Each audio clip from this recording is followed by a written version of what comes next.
Hello everyone, welcome to Gagan the deserving India. दोस्तों, अभी जो मार्केट को लेकर अफवाहें चल रही हैं बाजार में, अफवाहों का बाजार जो गर्म है, उसको आज के लेक्चर में हम समझने की कोशिश करेंगे। देखिए, एक बहुत ही रेपुटेटेड म्यूचुअल फंड है, जिस कंपनी का नाम लेना सही नहीं होगा, उस पर ऐसे आरोप लगाया जा रहा है कि उसने फ्रंट रनिंग की है। आखिर ये फ्रंट रनिंग क्या होता है, इसको भी समझने की कोशिश करेंगे। म्यूचुअल फंड कंपनी ने भी अपनी चीज़ों को स्पष्ट किया है। इसी के साथ साथ एक म्यूचुअल फंड ऐप है, उस ऐप के जरिए लोग अपने पैसे को इन्वेस्ट करते हैं, उस पर भी बहुत सारे आरोप लग रहे हैं। हालांकि उसने अपनी क्लेरिफिकेशन भी दी है और उसने ये भी कहा है, हालांकि उसने किया भी है, जो उसका कस्टमर था उसको गुडविल के तहत वो जो पैसे थे वापस भी किए हैं। क्या है सारा मसला, समझने की कोशिश करते हैं। तो एक बहुत ही रेपुटेड म्यूचुअल फंड कंपनी है, जिसने कि थर्सडे को क्लेरिफिकेशन जारी किया है और उसमें कहा है कि एक ही पर्सन का नाम 2 बार इन्वेस्टर लिस्ट में दिखा है, जो कि एक टेक्निकल ग्लिच था। हालांकि एप्लीकेशंस जो ये कंपनीज ऐप बनाती हैं, उनको ये बात समझनी चाहिए कि अगर कोई व्यक्ति आपके प्लेटफॉर्म का इस्तेमाल कर रहा है, तो उस प्लेटफॉर्म के जरिए उसको किसी भी तरीके का टेक्निकल ग्लिच का सामना ना करना पड़े। ये उसका कर्तव्य है, ये उसका ड्यूटी है, ये उसको अपने तरीके से इंश्योर करना चाहिए कि इन सारे चीज़ों को, इन सारे फैसिलिटी को अवेलेबल करें। चलिए आगे बढ़ते हैं और जो 2 मुद्दे, उन 2 मुद्दों को समझने की कोशिश करते हैं। जैसे कि मैंने आपको बताया कि उन्होंने इन सारी चीज़ों को अपने क्लैरिफिकेशन दी है, चीज़ें बताई है। सेबी ने भी इनको नोटिस जारी किया है। सेबी का मतलब पता होगा आप लोगों को। सेबी का मतलब होता है security exchange board of India. इसका हेडक्वार्टर है मुंबई के अंदर में। तो आपको पता होना चाहिए 2 चीज़ें। जो म्यूचुअल फंड है, आपको ये समझ में आना चाहिए कि आखिर म्यूचुअल फंड होता क्या है। म्यूचुअल और फंड, म्यूचुअल का मतलब होता है बहुत सारे लोग, मतलब बोलते हैं एक जैसे लोग, म्यूचुअल फ्रेंड जैसा कि हम समझते हैं। तो म्यूचुअल और फंड का मतलब होता है पैसा। तो बहुत सारे लोगों का पैसा एक जगह पे जमा होता है और उस पैसे का एक फंड मैनेजर होता है। उस फंड मैनेजर का काम होता है कि मार्केट के उतार चढ़ाव को देखते हुए वो उन पैसों को सही जगह पे इन्वेस्ट करे। इसको बोलते हैं म्यूचुअल फंड।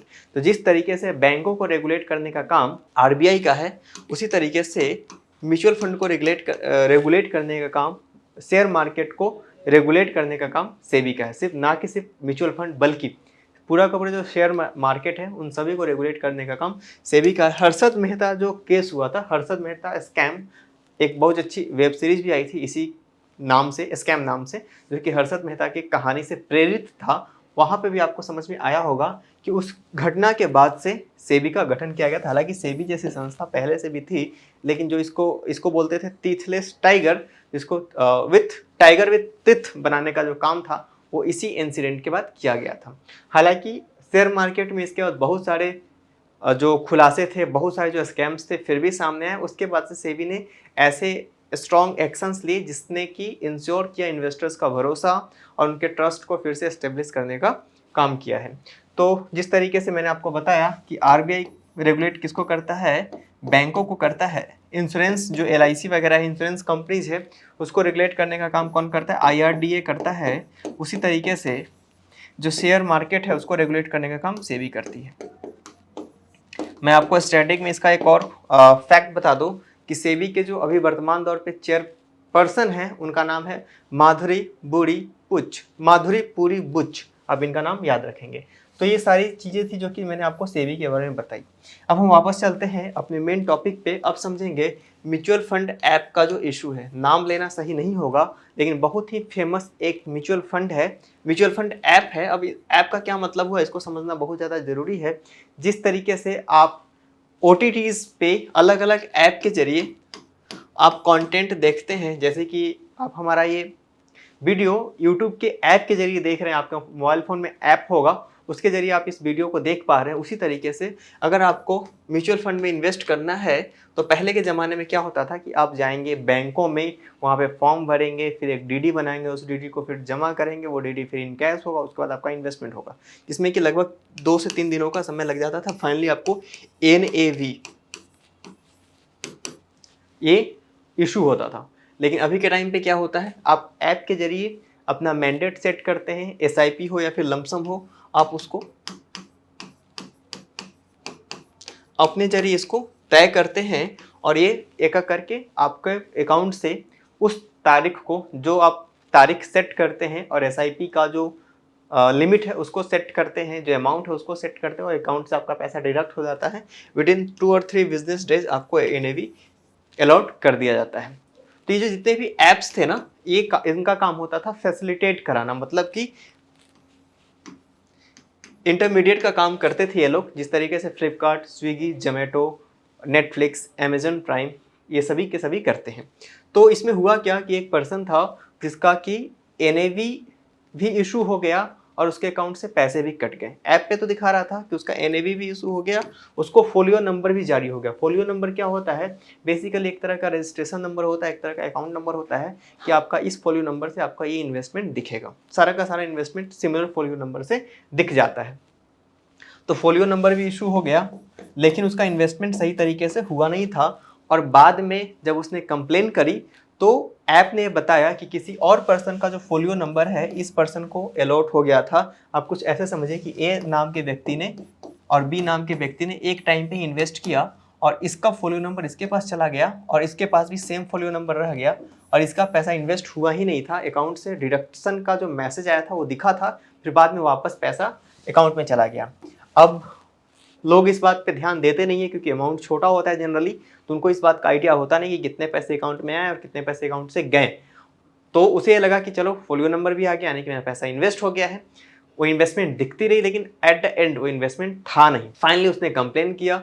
ये जो ऐप है, इस ऐप ने बताया कि एक व्यक्ति का फोलियो नंबर 2 लोगों के पास चला गया है, जिसकी वजह से हम क्या कर सकते हैं, इनका जो इन्वेस्टमेंट है इसको टर्मिनेट करेंगे और इस टर्मिनेशन के साथ साथ इनका जो पैसा है गुडविल के नाते हम इसको वापस करेंगे। हालांकि इस तरह की चीज़ नहीं होनी चाहिए थी, लेकिन ऐसा हुआ है और इन्होंने पैसे वापस कर दिए थे उस कस्टमर को। और इसको बोला भी है कि आपने जो ट्वीट किया उस ट्वीट को भी वापस लो एक्स पे। तो सेबी ने इस पर स्ट्रॉन्ग एक्शन लिया है, अपने कड़े कदम उठाए हैं और आगे चल के ऐसा बोला है सारे जितने भी म्यूचुअल फंड से रिलेटेड एप्लीकेशन प्रोवाइडर्स हैं सभी को बोला है कि आप इस तरह के टेक्निकल ग्लिचेस आपके ऐप में नहीं होना चाहिए। अब चलते हैं दूसरे इशू के पास जहाँ पे फ्रंट रनर की बात हो रही है।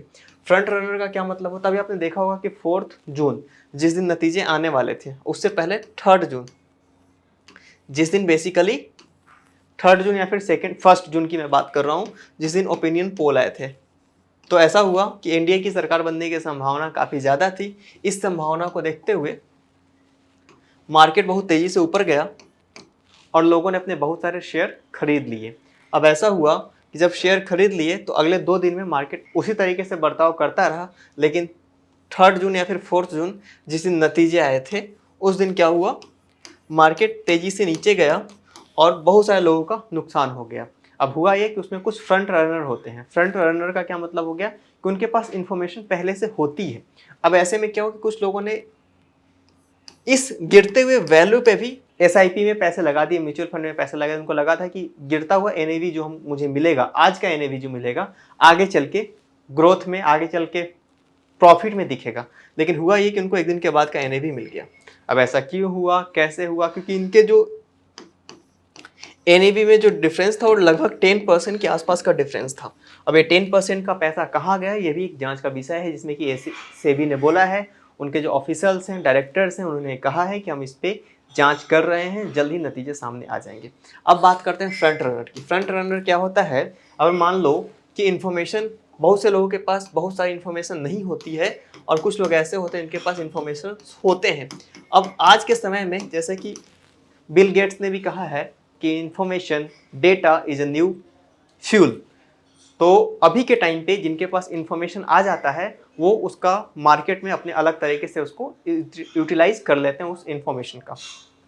इसको अगर मैं एग्जांपल के जरिए आपको समझाने की कोशिश करूं तो एग्जांपल ये होगा कि जिस तरीके से अगर आप अभी देख पा रहे हैं कि बजट आने वाला है, अगर किसी इनसाइडर को ये पता चल जाए कि जो बजट में किसी खास जो इंडस्ट्री है, किसी खास जो सेक्टर है उस पर गवर्नमेंट ज़्यादा स्पेसिफाइड तरीके से काम करने वाली है, तो क्या करेगा, उस सेक्टर के सारे जो जितने भी शेयर्स हैं वो खरीद लेगा और आगे चल के उसको मुनाफा होगा, फायदा होगा। इसको बोलते हैं फ्रंट रनर। मतलब कि आपको सिस्टम की नॉलेज पहले से है और उस सिस्टम का इस्तेमाल करके आपका खुद का बेनिफिट कर रहे हैं। तो ये दो जो इशू थे बहुत ज़्यादा चर्चा में था, तो मैंने सोचा कि आपके सामने ये बात लाकर क्लियर किया जाए।